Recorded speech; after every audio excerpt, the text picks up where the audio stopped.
Warahmatullahi wabarakatuh. Waalaikumsalam warahmatullahi wabarakatuh. Terima kasih atas waktu yang telah diberikan oleh Bapak Suyanto untuk saya melakukan wawancara dalam modul 3.1 pendidikan guru penggerak ini, Bapak. Pertanyaan pertama yang saya ingin sampaikan selama ini, bagaimana Bapak dapat mengidentifikasi kasus-kasus yang merupakan dilema etika atau bujukan moral? Ya, terima kasih atas apa yang ditanyakan kepada saya untuk Bu Galinda ya. Memang sebagai pimpinan kita dalam kesehariannya tidak lepas atau tidak luput dari suatu persoalan atau permasalahan, baik itu permasalahan yang ringan maupun yang agak berat. Misalnya salah satu contoh kasus atau persoalan yang sering saya hadapi diantaranya adalah berkaitan dengan apabila ada guru yang tidak masuk. Nah, kemudian penyebabnya dia tidak masuk ini yang berkaitan dengan ada hubungan keluarga. Apalagi kalau yang bersangkutan tersebut hanya seorang diri, katakanlah seorang diri itu begini Bu, misalnya di rumah itu sudah tidak ada siapa-siapa, kemudian putranya sakit. Nah, akhirnya dia yang bersangkutan tidak bisa melaksanakan tugas. Ini merupakan hal yang sangat merupakan hal yang sangat membingungkan bagi saya sebagai pimpinan untuk mengambil suatu keputusan. Namun kami sebagai pimpinan mau tidak mau juga harus bersikap demokratis, harus kita bisa menyesuaikan dengan keadaan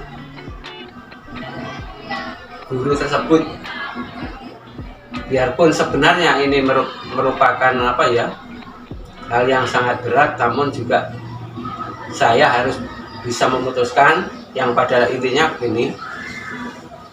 Saya tetap memberikan izin kepada guru tersebut dengan catatan anak yang ditinggalkan tidak terlantar sebelum mereka artinya guru tersebut harus memberikan tugas sesuai dengan jadwal pada hari itu, kemudian jadwal atau tugas tersebut bisa didelegasikan kepada guru yang lain untuk mengawasi.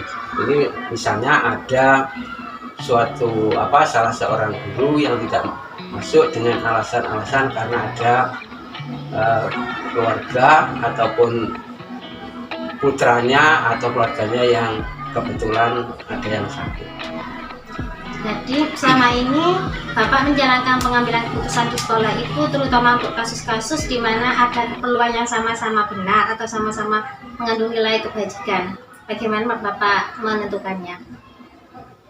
Begini Bu ya, untuk pengambilan keputusan seperti apa yang saya sampaikan, kami harus bersikap bijak. Jadi kami lihat pokok persoalannya, pokok permasalahannya itu, misalnya Bapak atau Ibu guru tidak melaksanakan tugas karena apa. Kalau memang itu ada dua kepentingan yang sangat yang sama-sama berat, misalnya antara kepentingan keluarga dan kepentingan tugas, maka kami selaku pimpinan di sekolah, yaitu yang pertama saya sarankan jangan sampai kepentingan sekolah terlupakan, juga kepentingan keluarga jangan sampai dikorbankan. Bagaimana caranya? Seperti setelah saya sampaikan, maka Bapak atau guru tersebut membuat tugas, di mana tugas itu bisa disampaikan kepada kami. Nanti kami akan menunjuk teman-teman guru yang kebetulan pada hari itu piket untuk melaksanakan tugas dari bapak atau guru yang kebetulan pada hari itu tidak masuk.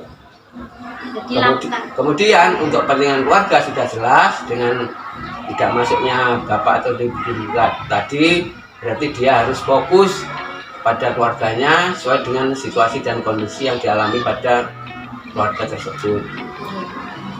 Jadi langkah-langkah atau prosedur yang bapak biasa lakukan selama ini berarti itu Pak ya, seperti tadi itu.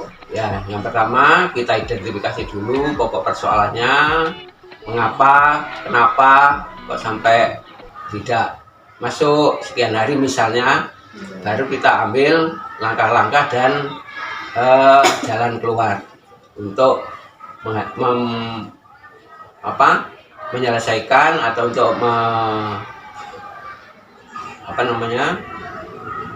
untuk menyelesaikan dan mengatasi persoalan ini. Untuk selanjutnya, hal-hal apa saja yang selama ini Bapak anggap efektif dalam pengambilan keputusan pada kasus-kasus dilema etika? Terima kasih. Yang paling efektif, kita harus bijak dan bersikap demokratis. Ini salah satu kata kunci untuk pengambilan keputusan pada kasus-kasus yang sangat dilema pada pekerjaan, khususnya saya sebagai pimpinan yang saya hadapi dalam melaksanakan tugas kami sebagai kepala sekolah.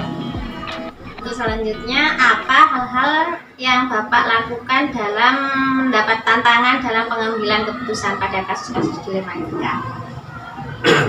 Ya, terima kasih. Untuk pengambilan keputusan pada kasus-kasus yang dilematis tadi ya, tadi sudah saya sampaikan memang berat ya, tapi harus tetap kita laksanakan, harus saya putuskan sebagai saya yang bertanggung jawab di lembaga ini, harus bisa memberikan keputusan bagaimana untuk mengatasi persoalan-persoalan yang dilema ini dengan cara ya tadi, dengan cara bijak. Artinya apa? Kita lihat daripada pokok persoalannya, kemudian kita ambil jalan keluarnya sesuai dengan apa yang dialami oleh bapak atau ibu guru yang bersangkutan. Untuk apakah Bapak memiliki tata cara atau jadwal tertentu dalam sebuah penyelesaian kasus dilematika? Apakah Bapak langsung menyelesaikan di tempat atau memiliki sebuah jadwal untuk menyelesaikannya? Bentuk atau prosedur apa yang Bapak jalankan? Untuk penyelesaian masalah ini tergantung dari pokok permasalahannya. Kalau memang persoalan itu bisa diselesaikan pada saat itu, maka saya langsung menyelesaikan pada saat itu juga. Tapi apabila persoalan tersebut perlu langkah-langkah, juga perlu pendalaman-pendalaman, kami juga perlu waktu untuk menyelesaikan persoalan tersebut. Misalnya pada hari ini kita kita lihat atau kita tanyakan dulu, kita inventaris persoalannya apa, permasalahannya apa. Kalau toh memang bisa diselesaikan pada hari itu, kita selesaikan. Kalau memang perlu untuk tahap-tahapan, maka akan kami buatkan jadwal penyelesaian untuk tahap berikutnya. Untuk seseorang atau faktor-faktor yang selama ini mempermudah atau membantu Bapak dalam mengambil keputusan itu dalam kasus dilema etika ini siapa Bapak? Yang jelas untuk seseorang atau teman-teman daripada guru atau teman kerja saya, ini kami selalu minta pertimbangan, minta pendapat dari tenaga yang paling senior. Ini merupakan upaya kami untuk melaksanakan, untuk menyelesaikan kasus-kasus yang berkaitan dengan dilema etika. Kenapa saya minta bantuan pada yang paling senior? Karena bagi bapak maupun ibu guru yang sudah senior, secara otomatis mereka ini sudah banyak pengalaman dalam hal menyelesaikan suatu persoalan atau permasalahan. Terima kasih. Untuk selanjutnya, pertanyaan terakhir, dari semua hal yang telah disampaikan, pembelajaran apa yang dapat Bapak petik dari pengalaman Bapak mengambil keputusan dilema etika ini? Pengalaman yang paling berharga bagi saya, yang pertama, ternyata seorang pemimpin itu tugas seorang pemimpin itu tidak ringan. Yang kedua, seorang pemimpin biarpun secara kejiwaan masih muda, tapi kita harus bisa berpikir dewasa. Kemudian untuk pengambilan keputusan ini kita harus mengutamakan keputusan yang bersifat demokratis, sehingga apa yang kita putuskan itu tidak akan menyebabkan ganjalan pada salah satu pihak. Itu mungkin hal-hal yang saya laksanakan, yang kami lakukan untuk mengambil suatu keputusan berkaitan dengan dilema etika. Terima kasih atas waktu yang telah diberikan Bapak. Saya ucapkan terima kasih banyak-banyaknya. Saya akhiri. Wassalamualaikum warahmatullahi wabarakatuh. Waalaikumsalam warahmatullahi wabarakatuh.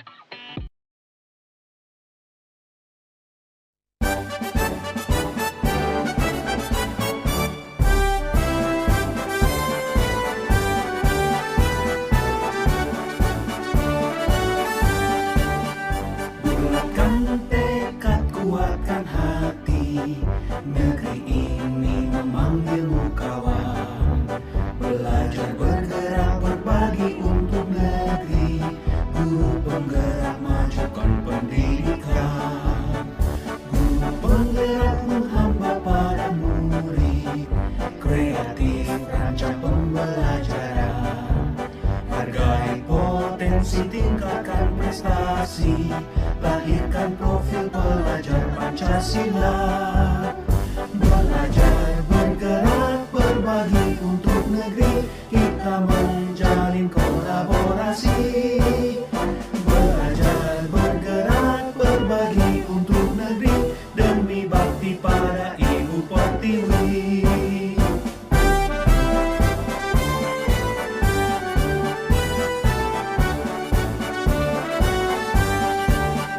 Bulatkan tekad, kuatkan hati, negeri ini memanggilmu kawan, belajar bergerak berbagi untuk negeri, guru penggerak majukan pendidikan, guru penggerak menghamba pada murid, kreatif rancang pembelajaran, hargai potensi tingkatkan prestasi, lahirkan profil pelajar Pancasila.